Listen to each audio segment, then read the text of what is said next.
Hello, everyone. We have an incredible guest today on Chat About AI. He's right there. A celebrity in his own right, Dave Birss has done many LinkedIn trainings. I've taken personally several of them on prompt engineering and just in general how to use generative AI. He is a consultant to Fortune 500 companies in the space and will share some of the tips that we can all use as we do our jobs. And most importantly, he will teach us how to do prompts that actually work and get the information that we need out of the large language models. So, Dave, I'm excited to have you on. You're definitely a celebrity for me. Oh, well, thank you. I'll be signing autographs later. Anyone? Sounds wonderful. So tell us a little bit about yourself. You've done several LinkedIn courses now. You have a new one that's just came out. Tell us a little bit about your LinkedIn trainer kind of journey. How did you come about this and why is this space so interesting to you? Well, I didn't start in this in AI. My background is creativity and innovation. So I spent 20 years in the world of advertising. I've been a session musician. I've been a stand-up comedian. I've been a breakfast show DJ. I've done all sorts of kind of creativity kind of roles. And then in 2010, I quit the advertising industry and I taught. I decided that I enjoyed teaching. I enjoyed seeing people get concepts and improve as they went. That was the thing that gave me the buzz. I guess because I'm an old man, and it's what happens to old men. And I was doing that, and then I was from that. I started writing books accidentally initially, but then started actually being called an author, and I was like, okay, I better write books then. So one of my books here, How to Get to Great Ideas, that that came out in about 2018, and at the publishing company, one of the people who'd been working at the publishing company in the US then moved to LinkedIn into LinkedIn Learning, and she had the remit to bring in some more LinkedIn instructors. And because she was a fan of the book, she was like, "Dave, would you do this?" And of course, I said yes, and I first started doing courses on creativity and on innovation, which is what I've been doing for the last 10 years, really, last 15 years. And uh, then when AI hit the scene really last November with Chat GPT 3.5 being available to the public, I'd already been doing a lot of work in AI, using AI for my art, but I also do art. So I've been doing uh, lino cut prints, and Ooh, those are um, awesome. so I started doing these lino cut prints where I got the images initially created by AI, and uh, then I would take the AI generated images and I would actually lino cut them. So this is an example of an actual piece of linoleum that's been sort of cut out to be printed on, and it takes hours. Like something like this will take me about 10 hours, and I was doing this with my own art, and I started speaking about this. And then at that point, ChatGPT came out in November, and I just dove right into it because it worked for me as somebody who's a writer as well as an artist, and I just loved it because I understood it really quickly as somebody who's got a background in computer programming. I've got a degree in computer programming from the late 80s because the And that languages was very different than it is today, right? the languages that I learned back then are all Yeah, dead. They're like exactly. Fortran, COBOL, That's what I was learning Pascal. as well. Yeah, we don't use those anymore, really. No. But I understood sort of procedural programming and all sorts of things from that. So uh, it just felt very natural. And just writing prompts to me was just about writing a computer program, but in plain English. And as a writer, that's an awful lot easier to do than trying to get the syntax right and the semicolons in the right place, or else your code doesn't work. Uh, so I threw myself into it and I started trying to sort of work out frameworks I looked online and absorbed everything that I could, and realized that most of it was absolute nonsense. And sort of got it down to the good stuff. From that, started to work out my own kind of frameworks, what I felt was working and what wasn't working. Conducted loads of experiments, spent far too much time on it, and then LinkedIn said, "Look, do you want to do a course on it?" And I was like, "Oh, yes." And that was, as we found out today, just this morning, past the 100,000 learners mark. Incredible. And Congratulations. I probably am not supposed to talk about it until Monday, but it's the most popular course on AI and LinkedIn Learning, which makes And it one of the top congratulations. courses in the And world. you have this way of explaining things in a very accessible, I think, an easy to understand way, right? And that just goes so well with generative AI in general because it's democratization of how we talk to machines, right? So we can now talk to machines in natural language, and you don't have to know Fortran or COBOL to Yeah, communicate with them. exactly. It makes it so accessible. And I've been playing the last couple of days. I've been playing with Zapier. Has got a feature that even if you've got the free version of Zapier, you can create your own chatbot, and you put the prompts into the chatbot. It takes you like 90 seconds. I built a chatbot that was just brilliant by taking one of my prompts that I've written for children, which is all about creating a time traveler's guide to the future. So it's like a Lonely Planet guide. It delivers to you. You just put in the place and the time, and it gives you the Lonely Planet guide. Here's the things to see, the people to meet, the food to eat, the dangers to avoid, all this kind of stuff.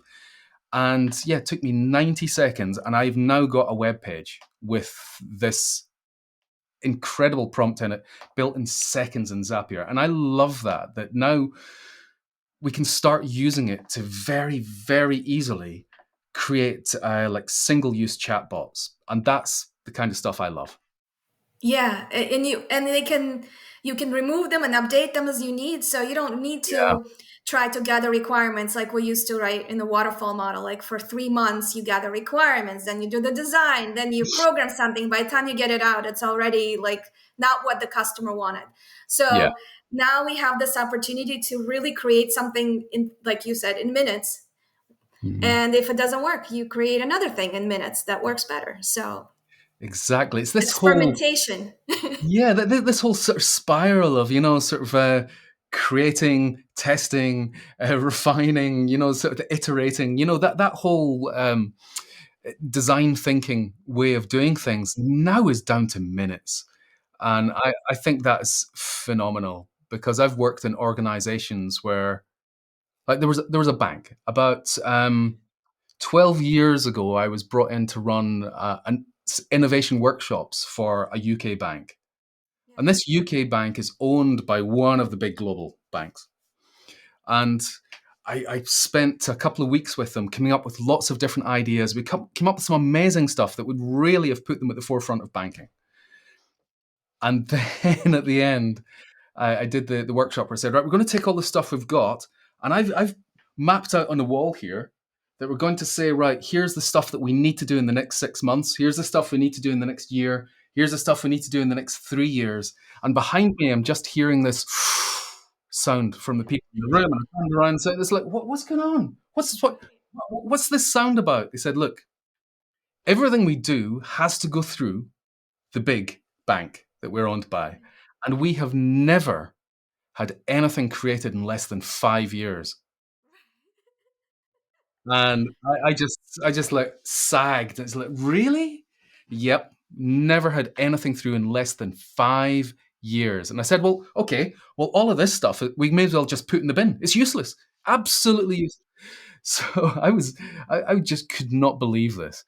And the person who was the one of the bank's directors, who was the person who was like the innovation director of the bank, um, sent me he sent me a LinkedIn message 7 years after I did that workshop to say that, Dave, I just wanted you to know that I've just left the bank, but last month we updated our product with the new features that we came up with during that session. And just like Years. 7 years, and those features are no longer new, No. probably, and their customers already moved on many, yeah, to something else. Yep, Yeah, it's absolutely useless. And if that's the innovation cycle you're working with, you can't be innovative. You're playing catch up at the very yeah. best. I agree with you. And that's, I think that's the point where many people are surprised maybe by how quickly we're going to accelerate our code and just innovation in the next 5 years. Like things we used to take years will now take days, right? Um and it's almost a little scary. It's like, well, my whole job was to do this for 5 years, so now it takes a day. Yeah. What happens to my job? Yeah. Well, there's now, I mean, there's always people who are going to be protectioneering. So um, you've got innovation processes within these large organizations that there are people whose only job it is to make sure that nothing goes wrong. So these people who are like risk analysis, legal departments, all these people, their job when they see something new coming along, they feel that the value they add is to spot as many problems with it. Now, can you imagine that being your job? Your job is to kill and damage ideas. But that is what people's roles are. If you're in that kind of role, that is how you measure your worth. I spotted all of these problems. I have done a good job today. And that is poison. So one of the ways that I've been working with organizations over the last few years is to say, right, these people, if we if they don't see our idea before it gets to them, they are just going to start picking holes in it. But if we invite them in at the beginning and make them feel some kind of ownership in it and say to them, look, we really respect your point of view in this, and we want you to help us get this idea through. If you spot a problem, you tell us right away and we will work out a way around it. Your job is to help us find ways around the issues, not to just point at the issues. And it makes a huge difference. If you can get these people involved in the beginning, they it's better for them. They feel respected. They've got skin in the game. They've got ownership of it. Their job has changed from being an asshole to Yeah. being somebody who is actually there to help you as a guide, as a Right. navigator. It totally changes. And more ideas get through intact. Well, maybe not intact, but less damaged than they would have been.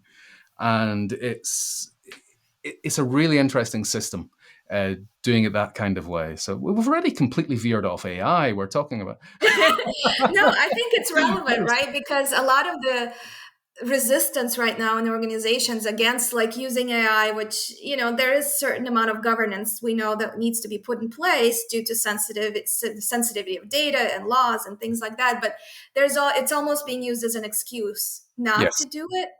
And to your point is like pointing out the problems. I think it's very relevant. It's easy to say, okay, we're not going to do it at all because it gives you the wrong answer sometimes, which is very prevalent. It might, do something to our sensitive information. We don't want to share it with our competitors. There's all kinds of things you could point out. The question is, okay, great, but you can put in guardrails against those things. But Yeah. how do you continue to innovate with AI? So I'm seeing a lot of this. I'm seeing a lot of people who are coming up with these excuses. And these excuses are basically, they come from fear, and they're just an excuse not to do anything. It's an excuse for inaction. And I see that a lot, and I get a lot of those questions. And what I tend to do when people ask me these questions is I tend to read between the lines. Why are they asking me that question? And a lot of the time, I'm assuming it's that I don't want to change what I'm doing. This is going to be more work. This is going to be more effort. There's a great unknown here, and unknown scares me. And it's the same for 99% of people are scared of the unknown. The other 1% are psychopaths. It's, Right. it's something that we have to understand is that, but when there is unknown and you are scared of it, the way that you deal with that is to fill it with the known. That means you educate yourself. You try stuff out to see what happens. And if that's not your attitude and you just see this chasm of unknown as a reason not to do anything, that's just complete dumbassery. What's wrong with you? That there is a gap of Yeah. knowledge there. Your job is to fill that gap with knowledge. And if you don't have that attitude, you shouldn't be doing your job, and you certainly shouldn't be in leadership. And that's I'm amazed by how many people um, would prefer inaction than to actually go, I'm going to try something out and see what happens. Yeah. Well, you think it's from a historical perspective. I just listened to Yuval Harari, who talks about history, has written many books around it, around AI, and his perspective is like this is the first time, really, in history where we don't know what's going to happen 10 years from now. Like before, if you look at Middle Ages, like they knew there would be wars, right? But they kind of knew, like when they had children, they would have to teach them, how to knit. They would have to teach them how to have a garden. There were a specific set of skills you had to pass on, and they knew that you would set up the next generation for good. Like personally, right now, my daughter's going off to college, and she's like, "What should I major in?" And I honestly don't know, because I don't see like 10 years from now, how things are going to change with big clarity. All I know is like you'll just have to keep learning. Whatever comes, you'll just have to keep learning. Well, it was this thing where education was seen as a destination in the past. Yeah. Certainly when I was at university, you've got your degree, boom, you're done. Okay, now to go into the world of work. I've learned everything I need to have. No, it's obviously not that now. It's No. really so important that we've got continuous learning, so that even an old man like me has to do continuous learning, and And that's why it's your courses are so important, right? Because all these folks that are out of school now that are in business, like myself, we're trying to figure all of this out. How is this going to impact me? What do I need to learn? And it helps to have these LinkedIn learning courses that you're doing to kind of retrain yourself, right? In the new thinking, I guess, because it's really a new way of yeah. interacting with machines. Yeah, absolutely. And as you're saying, we've got no idea where this is going to go. So I agree with some of what Yuval Noah Harari is saying. I mean, I love his books. He's fantastic. So I agree with some of what he's saying is that yes, we don't know what's going to happen, and it's what we're kind of living through at the moment. I guess is what was termed the singularity, which is this point where beyond this point we don't know what is going to happen, and it's true. We don't, because the speed that AI is developing is, even for me, it's concerning. The speed that this is developing is just, it blows me away sometimes when I understand, when I find out new things it can do, and the opportunities that opens up. So I can understand people being like deer in the headlights, just Right. not knowing how to cope with it. But there is this thing as well that I mean, we don't know for our kids. I've got a 23-year-old who's just entering the job market at the moment. Yeah. I've also got an 8-year-old and a 2-year-old. Like my 2-year-old, I've got no idea what education is Right. going to be like for him growing up. AI will be making an impact, but we don't know what that impact is. I do know, however, that 90% of educators have got it 100% wrong, where they are trying to stop children from using AI. Right. Agreed. This prevention attitude is ignorant, and it's just amazing how teachers, who are the ones who are supposed to be all about encouraging kids to learn, are the ones who are actually refusing to learn this technology. Now I understand why. Teachers have been treated so badly, disrespected by our governments for decades, so that now it's like, oh, another thing to do, and I don't know, again this fear comes in, I don't know what to do here. um, so I understand that, but teachers are going to have to get on board, because they're going to have to change the way they teach. They're going to have to change the way they give assignments. It's not fair to just say to the kids, you cannot use AI. You have to change what the homework is so that they can use AI in a way that is really going to help bring the subject to life, really going to help the information land. Because we have moved from there being, teaching used to be all about the job of a teacher was to cram as much information into as many skulls as possible uh, during a school year. It's not that anymore. Since round about 2000, it's really humans have been about search. We need to know that there's some kind of information out there, but when we want that information, we search for it. So actually having to remember all the presidents in order and the dates that they were in power is pointless and useless. It's Exactly. absolute waste of neurons because we can search for that stuff. Why would you need to remember that? So there's still a lot of that kind of crap in education, and we need to stop that because now we're even beyond search, and now we're looking at AI as a thinking companion, and that becomes really, really interesting. So Yeah, it for doesn't. sure. Our job is to make sure that kids don't dumb down, that we're still teaching them what they need to know, but we have to show them how to do that alongside having a thinking companion, because this is the first point in history. I kind of look at it a little bit different from Yuval Noah Harari.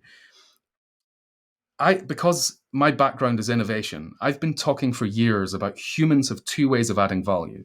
They've got thinking and they've got doing. Up until this point in history, we have focused innovation on doing. So the Yeah. wheel was about meaning that we could do less. We didn't have to carry as much. And that allowed us to do more. So doing less in terms of effort, doing more in terms of outcome. So less effort, more outcome. That's what it's been about. And that's all about doing.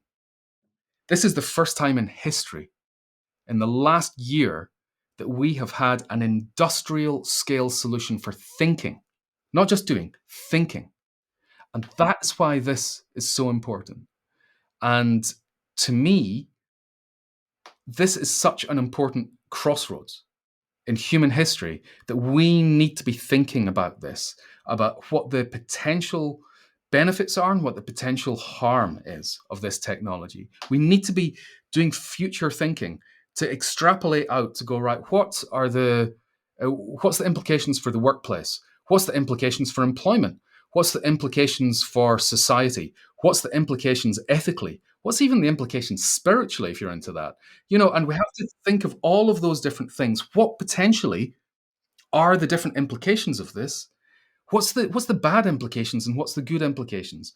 Right, our job right now, because right now is the only time that this is going to have a big impact, is to work out how we can mitigate the bad and we can amplify the good. And now is the time to do it. If we don't do it now, we will regret it in the future. Because every single piece of technology that comes along has got yin and yang to it. It's got every much opportunity for good as it has opportunity for bad. And we would like to think that that technology would just carry on being 50-50, but it doesn't.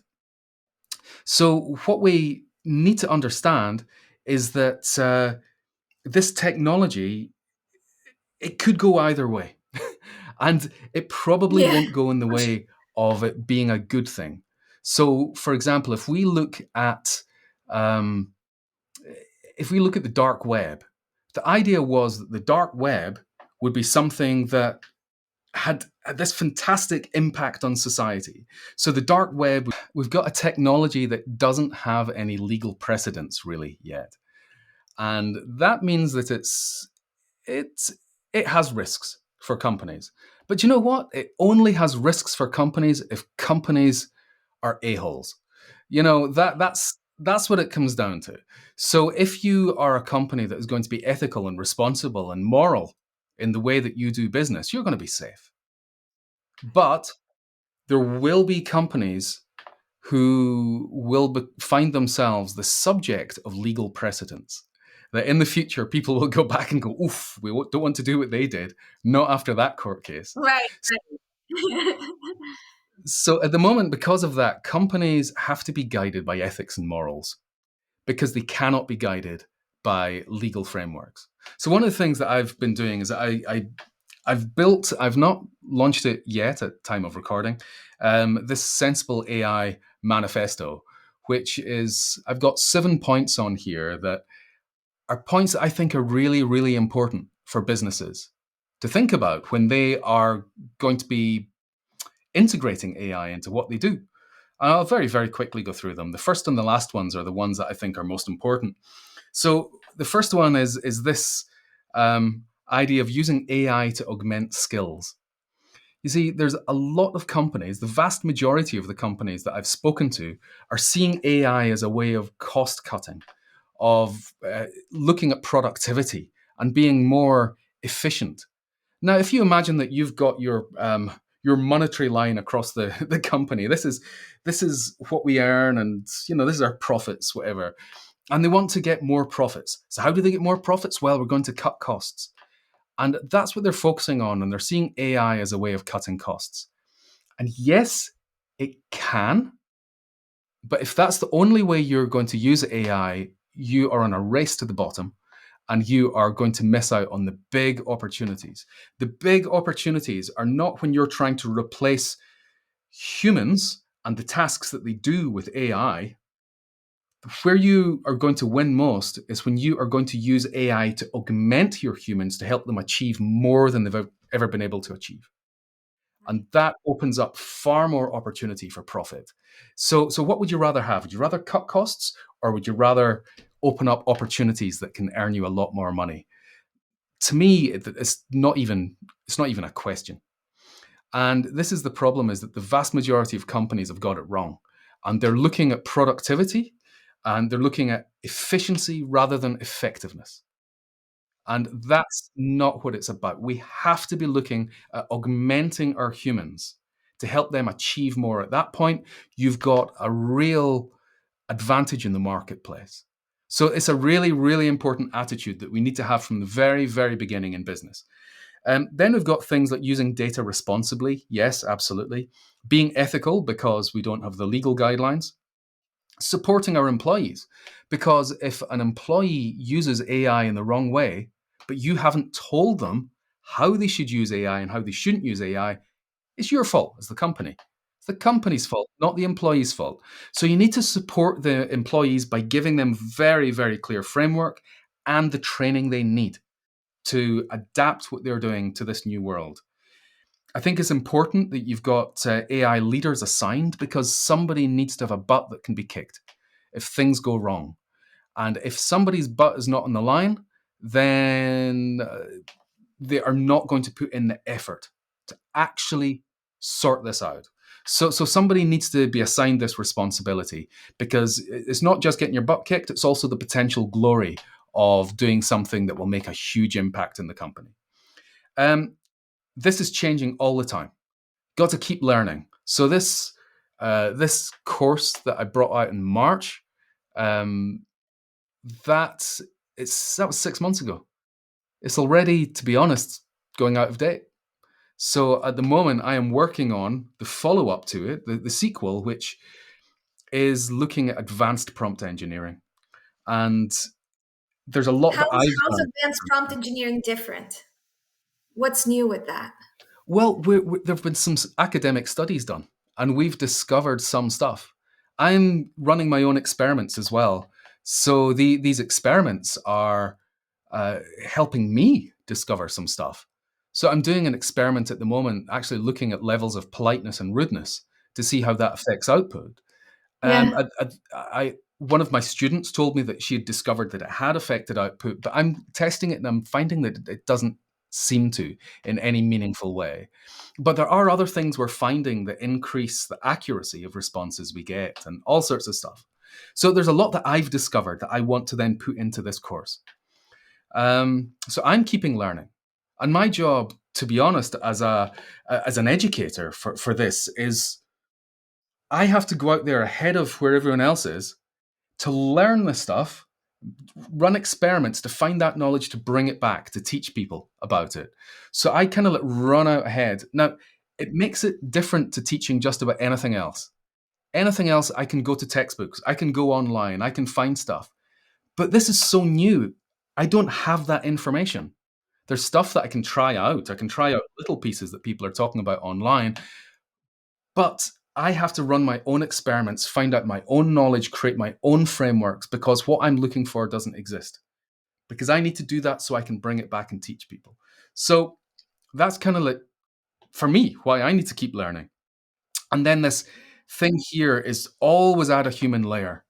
The amount of people that have contacted me saying, how do I write a prompt that I know will give me exactly what I need as an output? Just like, why would you do that? You're making yourself irrelevant. You're making you do that. It's like there was a meme which was this sort of happy face, and it just said, "Whoa, AI can do my job." And then there's Right. this look of, oh, "Whoa, AI can do my job," and it's kind of people at that first stage of that meme who are just like, "Whoa, how can I get it to just do what I do, and I can work from home, and I don't." Yeah, you'll get discovered within a couple of months, and you'll be completely unnecessary. So why would you do that? The best thing is to use it to augment what you do, to make you capable of achieving more. That's the most important thing. And you need to have the knowledge yourself so that, first of all, you can brief the AI correctly by writing an intelligent prompt. Then you can collaborate with AI, and then you can judge and refine the output because you have that knowledge. And if you aren't involved at those different levels, then you've made yourself completely irrelevant. And yeah, you're not going to have a great career beyond that. Yeah, and I think there's this whole thing of hallucinations as well, correct? Because not only do we still have to apply that human layer to make sure that the information we're getting back is relevant, that we're actually modifying if we're not, because if AI gives us the wrong information and we present it as our own, it's still on us, right? It's still on us to explain it and to verify it. So if you don't verify what you're getting or modify it in a way that's applicable to your business, you're not really doing, you're taking a lot of responsibility that maybe you shouldn't for the output. Yeah. I mean, we've got to think of our AIs as very, very eager, incredibly knowledgeable interns. And if an intern gives you something, you're going to have to check it, aren't you? You wouldn't take stuff from an intern and just run it without even looking at it, which is what people are wanting to do with the technology. So I guess a lot of these people are people who haven't managed other people. They're people who are at that level before they've reached a management level. But when you're working with AI, you're the manager and you're having to check the work. So that's the way that we're working. Um, and I think it's really important that we see the AI in this way. And there's two levels of information, two different kinds of information we're dealing with when we're doing a job. One is general knowledge. It's all the general information. Now, AI has got almost an infinity of that. It's got unbelievable general information. It's spent far too much time at the library. It's got the whole internet in its head. Yeah. And then you've got specific information. So if you're wanting a job done, if you were briefing a human on it, you would hope that they've got enough general information to work with it so they're not completely dumb. But you then need to give them specific information to help them do that task. Now, that specific information is what you have to put into a prompt. If you give the AI less information than you'd give a human to do the same job, you can't expect good results. So you have to make sure that you're giving the specific information to solve the job.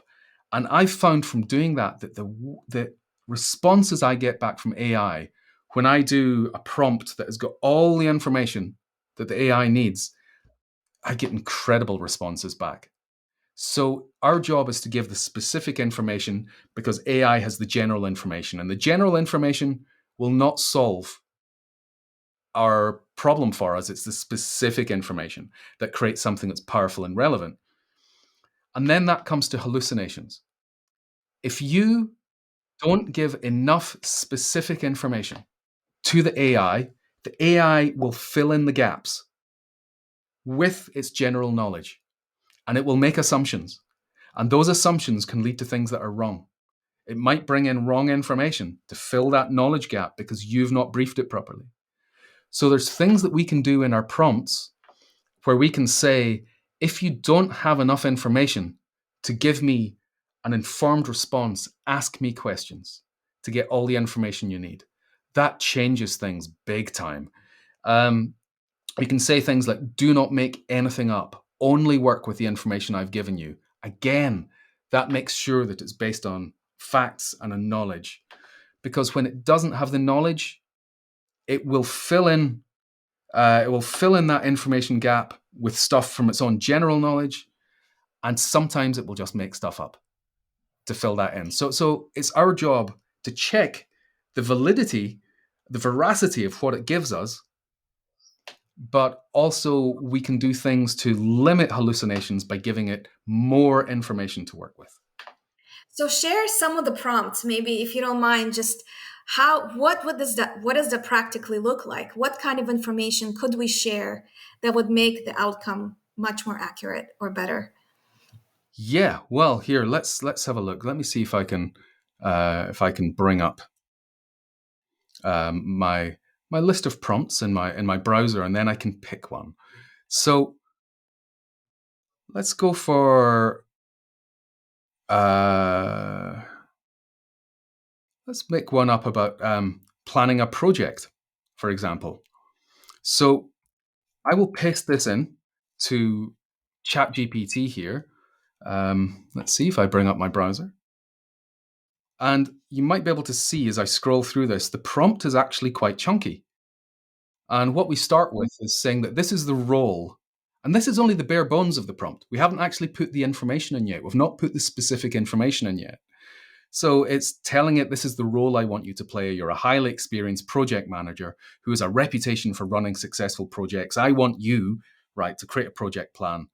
I then, because I do a bit of coding, I use variables. So in curly brackets here, project title, details, these are all variables that I'm using. And then these variables, I define them at the end.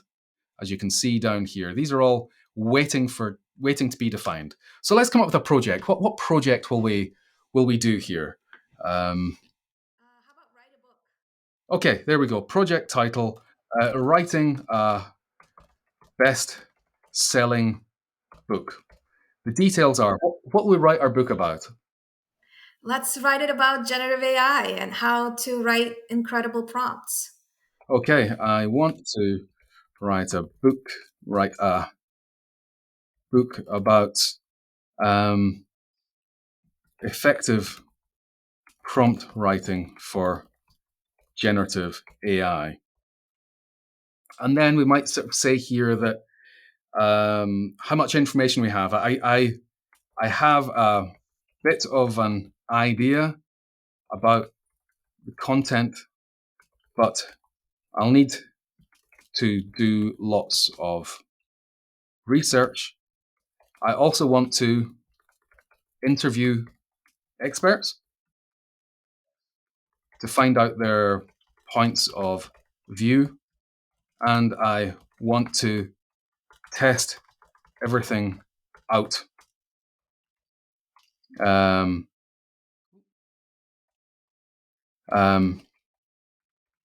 To make sure it works before I publish it. So here you're essentially giving it steps, right? Like these are project tasks that you have to accomplish, and you're trying to make sure that you position them. Yeah. And I mean, what we're doing is we're just giving as much context, as much information as possible. I want to share working prompts with the reader, and anything else we might want in here? How do you publish the publishing process? I guess an editing process, right? Yep. I need it to be professionally edited and designed, and I probably want to find a professional publisher with this. That might mean giving them a proposal and having lots of meetings. Okay, so as you can see, we've got a lot in here, but what we're doing is we're kind of doing a brain dump of information, giving it as many things that we might have considered as possible. Right, start date is right now, end date, want to do this by the end of the year. So 31st December 2023. Right, let's see what it comes up with. So we're using Chat GPT 4 for this. And as we can see here, there we go. It's let's get your book organized. Right, project objectives. So it's giving us a list of those. It's now giving us success metrics. So what That's it's doing is incredible. basically Yeah. it is producing a document for us to help us plan this. It's quite extraordinary. Right, milestones and deliverables, which is actually doing a. Would you like to see a timeline for these tasks? Yes, please. So, research phase, interview phase, first draft, testing phase, editing phase. Wow. It's done a really good job here. Amazing. I would probably do Yeah, publishing I agree. outreach first, but, not bad. So now what it's doing, as you can see here, is a little green box. It's saying show work. Now, this is when we get all nerdy. And here, it's doing some code right now. So it's writing some code for timeline data for these different things. And there we go. It's doing a So result if there. you wanted to find a publisher first before you generated the timeline, what would be, could you edit that? Like, this Oh, is where yeah. the manager part over prompt engineering comes in, right? Like, from experience that that should come first. It shouldn't be Yep. in the middle. So Yep. you need to modify that assumption. So publisher outreach here isn't until the 15th of January, 2024. I think that that's the first thing that we do. So what we will do is, I believe we should contact the publishers first with a proposal. Can you update the timeline accordingly? Remember that, just to remind it here, remember that tasks can overlap, and some of them might have pauses in the middle while we wait for approval. Once you've done this, can you please show it to me as a Gantt chart? Let's see if it can do that. I'm not sure it can, but let's see. We may as well ask. Right, so there we go. It's doing some work right now. Lovely little green box. As what ChatGPT 4 is doing at the moment is it's using code interpreter. As you can see here, this is the code. So it's writing code to do this. It's pulling in JavaScript libraries as it needs them. Yeah. And then some of these JavaScript libraries can then create graphics. So it might be able to create something that could even be a CSV file or something that we can use as a Gantt chart. So, it's the thumb twiddling stage. Oh, finished working. What are you going to show me? Come on. It ran into a technical hiccup. Trying to generate the Gantt chart. Okay. So that doesn't matter. So now we've got publisher outreach happening right now. So 2023. So it's actually happening today. We're Oh, starting our perfect. initial publishing outreach. Look at That's that, exciting. isn't it? Yeah. Then we've got research phase, interview phase, publisher outreach final. So initial and publisher outreach final. Okay. So again, I would probably update that slightly. But what it's doing is it's giving us a bit of an understanding as to how much what the different stages are, how much time it might take. Please try again to create an image of a Gantt chart for this process. So And Dave, if people wanted to learn about this, you have multiple courses, and I think you mentioned you have one coming up actually on LinkedIn. Is that correct? That they could. Uh, yeah. So I've got a number of courses on the platform, and they've got I give away prompts. So each of the courses has got prompts in it, and you just basically you get a copy of all the prompts afterwards, and you can play with them as you want. I'm also for companies. I'm doing half-day workshops for companies to Okay. help them. So I'm doing half-day workshops on a number of things. One is prompt engineering, so teaching teams how to do prompt engineering. One is how to manage prompts. So that is, how do you create a prompt library? How do you check stuff? What are the processes you need to have in place? All of that kind of stuff. And then I'm working with sort of larger strategy. So we're looking at creating AI strategy, which is built on top of business strategy. Because as much as there was a study that I saw that said that about 80% of companies have got an AI strategy. I think that that's BS. I think that what these people are calling strategy is, oh, we're going to try out AI. Now, that's Yeah. not strategy. A Right. That's strategy is something that builds on top of your existing business strategy, and it gives you a framework that you can use to make decisions, yes or no, on. That is what a very. strategy is. If you don't have that, it's not a strategy. So I believe that most So companies how I've do companies reach out to you? Like, is LinkedIn the best way to connect with you, or is it your website? What should they I'm do? very easy to get on LinkedIn. This is my ridiculous name. You have to spell it correctly because if you spell it wrong, you can get some not safe for work stuff. Um, Yeah. spell my particularly my surname. Please spell that correctly. Um, Yeah. and yeah, I'm very easy to find on the internet. You can get me on LinkedIn. You can get me just through my website, which is davebirss.com. And yeah, I'm. Uh, oh, hold on! I just want to show you something. It has created a Gantt chart for us. Amazing. That is beautiful. That's That's really. it. I mean, this is incredible. Yeah. I'm surprised. I wasn't expecting that. This is Um, great.